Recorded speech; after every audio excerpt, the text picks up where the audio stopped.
Olá, seja bem-vindo ao programa onde você tem voz e vez. Hoje, segunda-feira, 31 de julho de 2017, estamos ao vivo pela TV Diário, Record News Manaus, canal aberto 36.1, canal 23 da NET, portal D24M e Facebook. E hoje no programa A Voz do Povo, o tema é região metropolitana. Você vai assistir a uma matéria e o quadro Povo Fala, realizados pelo repórter Jackson Nascimento, que apresenta como está um dos projetos de integração para os municípios do entorno da capital. Quem comenta é o arquiteto, urbanista e coordenador do projeto Copa do Mundo em Manaus, Miguel Capobiango. Segunda-feira também é dia do quadro Oportunidades, onde divulgamos dezenas de vagas para quem busca uma oportunidade no mercado de trabalho. E no quadro Direitos e Deveres, conversamos com a advogada Juliana Cota, especialista em direito do trabalho, que vai falar sobre as mudanças da reforma trabalhista. O programa A Voz do Povo começa agora.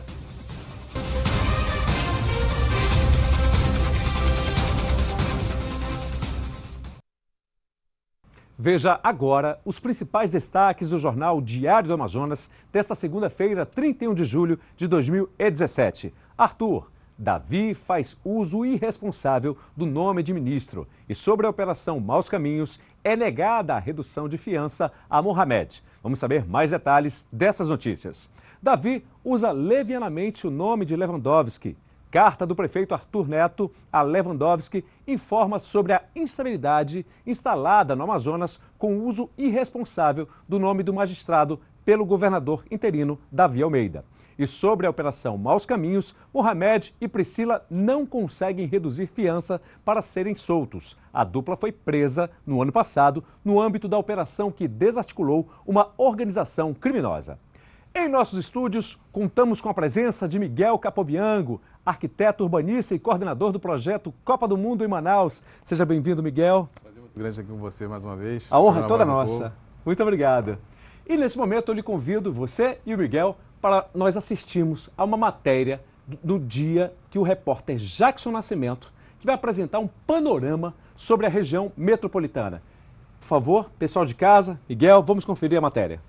Desde que foi criada com o objetivo de expandir a economia do entorno da capital, a região metropolitana de Manaus enfrenta dificuldades por falta de políticas públicas e econômicas dos governos estadual e federal. O maior ícone da região metropolitana de Manaus, sem dúvida, é a ponte sobre o Rio Negro, que facilitou a travessia até os municípios de Iranduba, Manacapuru e Novairão, facilitando o escoamento da produção do setor primário e também do setor oleiro, que fica localizado logo ali no município de Iranduba. Mesmo com a ponte facilitando o transporte de produtos da outra margem do Rio Negro, o setor de cerâmicas, situado no município de Iranduba, vive um cenário difícil economicamente, revela o presidente do Sindicato das Indústrias Cerâmicas de Iranduba. O polo oleiro de Iranduba hoje tem sofrido muito com essas políticas que a gente está tendo, políticas públicas, falta de mercado, falta de venda. Hoje ainda estamos com 34 indústrias, das quais 4 já paradas e as outras aí se arrastando nessa crise. A gente tem ainda um mercado que é o mercado do Rio Negro, Barcelos, Santa Isabel, São Gabriel da Cachoeira, alguma coisa de municípios aqui no nosso entorno, geralmente com logística por água, né? Alguns municípios já têm as suas próprias cerâmicas, isso facilitou muito para eles lá, inclusive barateou o preço. Mas para o setor aqui de Iranduba, que é o polo de Iranduba e Manacapuru, ainda é a capital, o grande mercado. Para um setor que já empregou 4.000 funcionários da região e que hoje não chega a 1.500, as perspectivas para o futuro são desanimadoras. Nós tivemos há pouco aí a troca de presidente da República, onde parou as obras do Minha Casa Minha Vida. Também ainda com essa situação nossa indefinida ainda do estado do Amazonas. Então, as questões de políticas públicas, de obras, por exemplo, aqui para nós tem afetado muito, porque o nosso setor é 100% atrelado à construção civil. E hoje nós estamos aí somente com o consumidor final. Geralmente aquele cidadão, até porque nós fizemos um trabalho com a ajuda do Sebrae, Federação, para descobrir quem era o nosso consumidor hoje. E nos sobrou aquele que porventura foi demitido de outros setores e que está fazendo uma pequena ampliação, entendeu? Fazendo um mercadinho, um açougue, alguma coisa de apartamento para melhorar a sua renda. Então esse é o cenário hoje de mercado que sobrou para nós. Um consumidor final que a gente sabe que para o ano de 2018 também não vai existir. Este empresário do setor cerâmico enumera as dificuldades que a indústria de olaria vem enfrentando atualmente e lamenta que seja obrigado a demitir funcionários da produção. Um dos maiores problemas foi a necessidade do nosso segmento demitir. Esse é um problema que é sem precedentes, todo mundo perde a indústria, perde o comércio, perde a sociedade. Então, à medida que nós venhamos a conseguir recuperar a força do emprego, nós teremos aí a força do trabalho, nós poderemos ampliar cada vez mais nossos horizontes, o horizonte da sociedade amazonense principalmente. Eu acho que é o que a população atualmente mais anseia. Miguel Bianco, seus comentários, por favor. Olha, é óbvio que o setor oleiro está passando por um problema de crise, que é um problema nacional, que repercutiu de forma muito acentuada aqui na região metropolitana e especialmente em Manaus, e que afetou todo o mercado consumidor de tijolos e de telhas, que é o grande mercado desse setor que está instalado em Iranduba e parte em Manacapuru. Mas eu tenho assim, a convicção de que a implantação da ponte, toda essa gama de ações que foram feitas visando fortalecer a região metropolitana, abriram uma perspectiva futura de crescimento. Obviamente que a insegurança, tanto em relação à questão do governo estadual, que não conseguiu dar prosseguimento às todas as políticas que foram sinalizadas para serem implantadas naquele setor, geraram uma crise, acentuaram a crise que é nacional, principalmente nesse setor ali na região que é vizinha aqui de Manaus. Mas a região metropolitana, a nossa região metropolitana de Manaus, ela tem uma peculiaridade diferente das regiões metropolitanas do Brasil.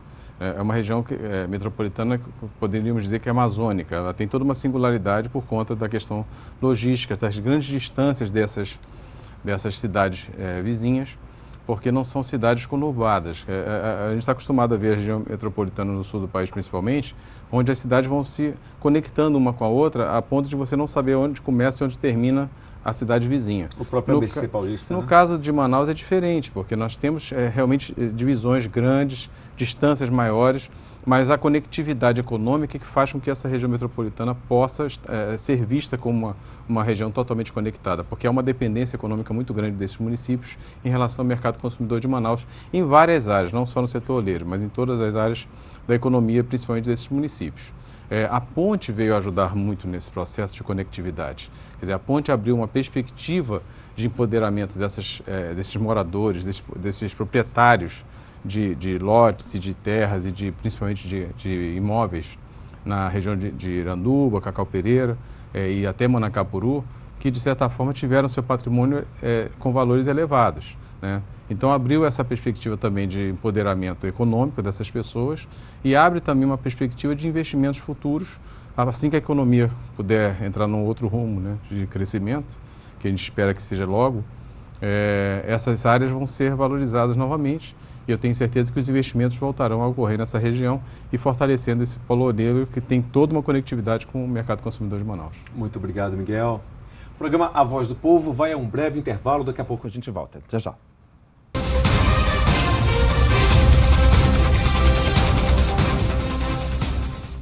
Chegou a hora da voz que vem das ruas. É o quadro O Povo Fala. E o nosso repórter Jackson Nascimento ouviu a população sobre o tema da região metropolitana. Vamos assistir. Miguel, por favor.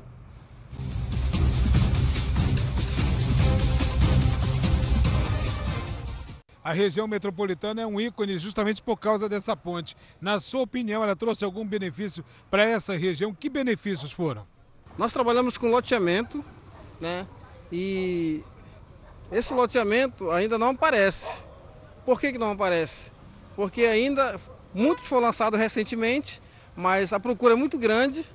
Então nós acreditamos aí que num período de 3 a 5 anos as coisas vão mudar aqui. Aparentemente aqui não mudou nada, né? Mas se você observar todo final de tarde aqui, tem muita gente que vem para cá, turista mesmo, pessoas de Manaus vêm comprar, faz aquele movimento. Eu acho que isso aí ajuda na economia dessa área aqui do Cacau Pereira. Não, para mim eu acho que não vai ter benefício nenhum, ao contrário. Isso daqui a pouco vai se tornar um deserto isso daqui. Então eu acho que isso aqui é um elefante branco, mas para mim é um investimento político que teve nisso daqui, tá? Porque daqui a pouco todo aquele verde que você olha e enxerga para ali, daqui a pouco isso aí vai estar desmatado, né? E a gente que prega tanto para o mundo que a gente preserva a Amazônia, isso daqui vai ser um tiro no pé, com certeza.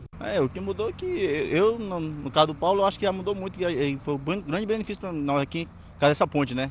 Essa ponte, para mim, eu acho que teve coisa melhor do que isso para o Amazonas, não, entendeu? Foi um presente que nós ganhamos, essa ponte aqui, que transporta o produto de lá para cá, a gente leva daqui para lá, porque antes era aquela balsa, eu cansei de passar 7 horas na fila de balsa ali esperando para atravessar, e hoje em dia, graças a Deus, nós vamos até a pé para lá, como estamos fazendo agora, até a pé e voltar no mesmo dia, na mesma hora.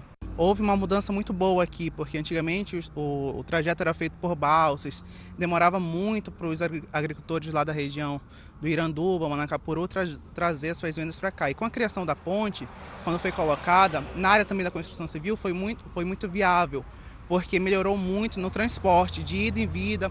Os agricultores de lá puderam trazer mais facilmente as suas verduras para cá para vender, tijolos, como também é fabricado lá. E também para nós aqui em Manauara, isso facilitou bastante para as pessoas que têm sítio lá, uma área de lazer maior. Isso facilitou e muito no nosso dia a dia. Miguel, por que foi criada a proposta da região metropolitana? Quando você vê essas pessoas comentando, o que lhe vem à mente? Avançou? Retrocedeu? Olha, é óbvio que avançou. É muito singular, você vê que cada morador colocou um viés diferente sobre a mesma temática, né? É muito difícil você fazer uma análise ampla vendo todas essas pessoas com viés diferentes. Mas a gente pode considerar que, primeiro, a ponte aumentou muito o fluxo de pessoas nessa ligação Manaus, Iranduba, Cacau Pereira e Manacapuru. É enorme hoje o volume de pessoas que transitam na ponte e vão para esses municípios, levando economia, trazendo economia e viabilizando muitos negócios. Uma preocupação que eu vi com um dos entrevistados colocou em relação à questão ambiental, nós temos que fazer uma diferenciação muito grande em relação à área urbana e área rural. Você não pode imaginar que uma área como o Cacau Pereira, por exemplo, possa ficar preservando o verde quando aquela área é toda ela com viés urbano. Aquilo ali praticamente vai virar um bairro de Manaus. Não vai demorar muito tempo. Você vê que o volume de investimentos que estão sendo feitos por iniciativa privada, abertura de novos loteamentos, novos condomínios que estão abrindo ali, de pessoas que vão morar em Iranduba só para dormir, mas vão continuar trabalhando em Manaus pela conectividade possibilitada pela ponte. Na balsa você não poderia imaginar o que isso poderia ser feito. Quer dizer, ninguém moraria em Iranduba para pegar balsa todo dia para vir trabalhar em Manaus. As pessoas do setor hortifruti granjeiro sofreram muito. Hortifruti, sofreu muito. Essa viabilização da ponte também facilita essa conectividade deles. Quer dizer, você tem regiões ali como Jandira, Caldeirão, aquela área de várzea, próxima ali a Iranduba. Quer dizer, você viabilizou novamente o fortalecimento dessa produção. É óbvio que essas pessoas precisam se organizar em cooperativas, precisa haver um apoio para essa conectividade deles possa se tornar uma coisa mais fácil em termos de valores. Total. O governo precisa incentivar essa cadeia produtiva, que ela se consolide e esses empresários passem a investir nos seus negócios, comprando caminhões, comprando equipamentos, porque a tendência é, obviamente, ampliar a produção, aumentando sua produtividade, mas com investimento na produção. É uma questão complicada, mas que precisa do apoio do governo também para isso. Você considera que a expansão urbana de Manaus será uma realidade no futuro? Eu não tenho dúvida. Manaus vai continuar crescendo muito, é o maior polo da região. Quer dizer, é a maior cidade do norte do país hoje, quer dizer, maior até do que Belém, e tem uma tendência de crescimento muito grande para a região norte, e para o sul esse crescimento passou a ocorrer do outro lado da ponte, que é Iranduba, né? Aquela região do Cacau Pereira é o crescimento imediato que já está acontecendo hoje. Você vê muitos loteamentos sendo lançados ali naquela região, inclusive com algumas facilidades por conta do baixo custo do terreno ainda. Quer dizer, isso ainda possibilita as pessoas enxergarem uma perspectiva de investimento que não está ocorrendo com aquela força que nós gostaríamos por conta da questão econômica que ainda está dificultando um pouco dessa alavancagem acontecer. Mas eu continuo afirmando, a gente tem que ser otimista e temos a certeza que o Brasil vai sair dessa crise logo, logo e esses investimentos vão acontecer em breve. Miguel, eu lembro que desde a criação da proposta da região metropolitana, existia essa possibilidade, essa articulação na época do governo anterior, em relação a fortalecer os incentivos, os benefícios fiscais, né, concedidos pela Zona Franca de Manaus, para chegar também aos municípios da região metropolitana. Você acredita que ainda vai ser possível essa realização? Olha, isso vai depender muito do Congresso, né? Esse projeto está tramitando já há algum tempo no Congresso, teve relatorias, inclusive, de parlamentares nossos aqui do Amazonas, mas é uma questão que ainda não foi consolidada a nível de país e a gente tem que estar administrando politicamente isso a nível nacional para que essa questão possa se consolidar. E é óbvio, isso fortaleceria muito esses municípios vizinhos, né, criando essa cadeia de desenvolvimento, expandindo os benefícios da Zona Franca de Manaus para esses municípios vizinhos, que seria muito bem-vindo para que esse investimento também possa ocorrer nesses municípios, gerando emprego, renda e oportunidade de negócio nesses municípios periféricos, né? Miguel Capobianco, muito obrigado pela sua presença em nosso programa. Eu que agradeço, estamos à disposição de vocês sempre que for solicitada a nossa presença. Conte conosco sempre. Legal. Nós vamos a mais um intervalo comercial, daqui a pouquinho a gente volta com muito mais informação para você.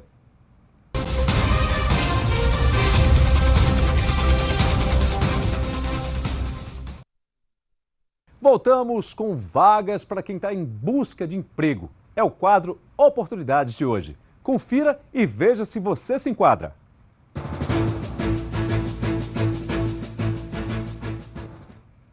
Bem, vamos conferir então as vagas de hoje. Gente, olha só. 2 vagas de técnico em nutrição para Manaus. A vaga de analista de almoxarifado. Vaga de supervisor de cobrança. Vaga de auxiliar de serviços gerais. Vaga de técnico mecânico, atenção para o valor aí do salário, R$ 1.500. Vaga de auxiliar operacional, vaga de auxiliar administrativo, vaga de ajudante de serviços domésticos, vaga de técnico de segurança do trabalho, vaga de motorista, temos vaga de atendente de saque, né, serviço de atendimento ao consumidor, vaga de consultor de vendas, vaga de comprador, vaga de aprendiz, né? Temos aqui cadastros aqui, no caso, fala aqui em relação a aprendiz, operador de máquina júnior, basta ter ensino médio com experiência em máquina de corte, cursos, aí eles citam os cursos 11 e 12 que são obrigatórios. Vaga de pintor automotivo, vamos à próxima página, vaga de motorista, atenção, mais vagas para você, vaga de auxiliar de caixa, vaga de auxiliar de almoxarifado, vaga para aprendiz, novamente, vaga de registrador, vaga de vendedor, atenção, disponível área de atuação comercial, descrição e o que mais necessita é a questão do ensino médio completo, experiência também na atuação em lojas e também shoppings. Nós temos vaga para caixa, vaga de aprendiz, novamente, olha só, gente, agora universitário em formação, nível superior cursando, pode ser administração, psicologia, gestão, contabilidade, entre outros. Vaga de consultor de vendas, vaga de assistente de RH, especialista, olha só, tem que ter também a questão de motorista, tem que saber a questão de área de atuação em logística, suprimentos para transportes. Vaga de primeiro emprego, mais uma oportunidade para a juventude, primeiro emprego em vagas abertas para aprendizes em Manaus, a partir de até dia 24. Vaga de recepcionista, temos também vaga de operador de produção, vaga de revisor de fios, vaga de revisor de produção têxtil, disponível para cadastrados também, auxiliar de produção, escolaridade, ensino médio completo, e vagas de assistente comercial e vaga de assistente de RH. Gente, eu queria aproveitar para reforçar para vocês uma informação que foi passada pelo Cine. Então você pode entrar pelo site www.empregabrasil.mte.gov.br. Você se cadastra e você tem acesso a todas as vagas disponíveis na sua cidade. www.empregabrasil.mte, que é Ministério do Trabalho e Emprego.gov.br. Agosto é o mês que se comemora a profissão do advogado. E no quadro Direitos e Deveres de hoje, vamos saber um pouco mais o direito do trabalho com a advogada especialista na área, Juliana Cota, que vai passar algumas dicas valiosas para patrões e empregados. Assista!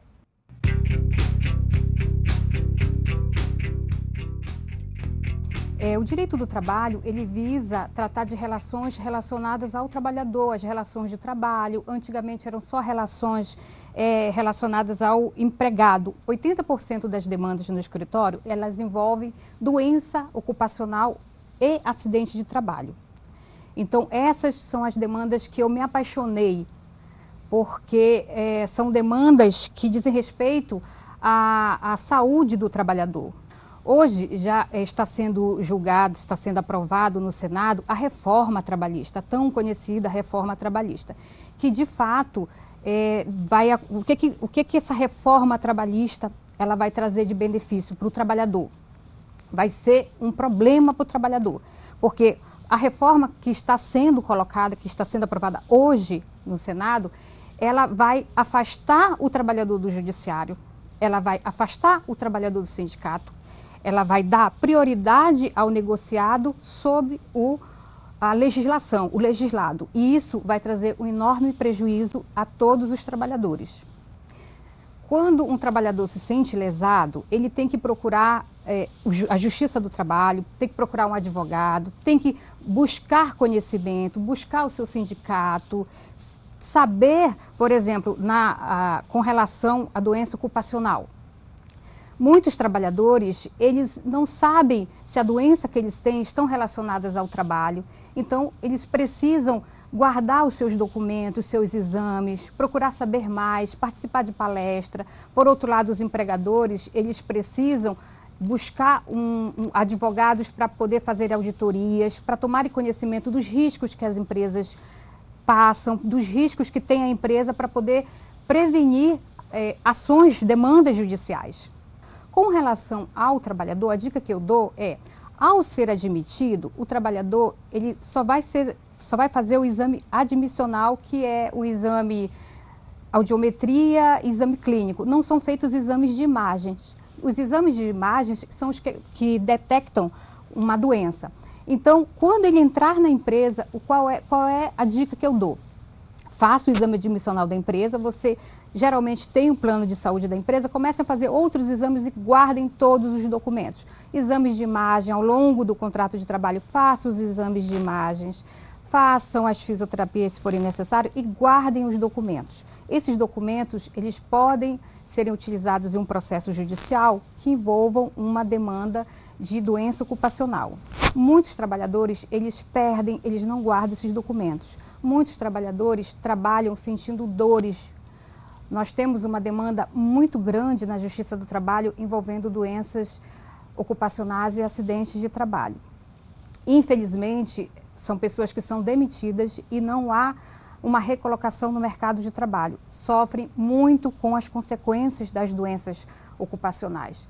Existe também a questão do INSS, dos indeferimentos. Então, se o reclamante, o trabalhador no caso, ele guarda todos os seus exames, ele procura uma assessoria jurídica, mesmo estando trabalhando, ele provavelmente terá êxito numa futura demanda. Sou Juliana Cota, advogada trabalhista, atuo há 17 anos no estado do Amazonas, vim de Belém do Pará e sou apaixonada pelo direito do trabalho como um todo.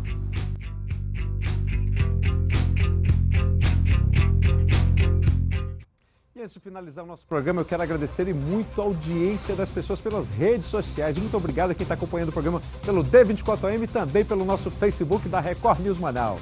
E o programa A Voz do Povo de hoje fica por aqui. Nós agradecemos e muito a sua audiência e a partir de amanhã, terça-feira, teremos um encontro aqui, a partir das 11h30 da manhã, na TV Diário, Record News Manaus, portal D24AM e também o nosso Facebook. E caso você queira interagir conosco, basta entrar em contato com a nossa produção pelo telefone 99148-8970, repetindo 99148-8970. Tchau, pessoal. Até amanhã.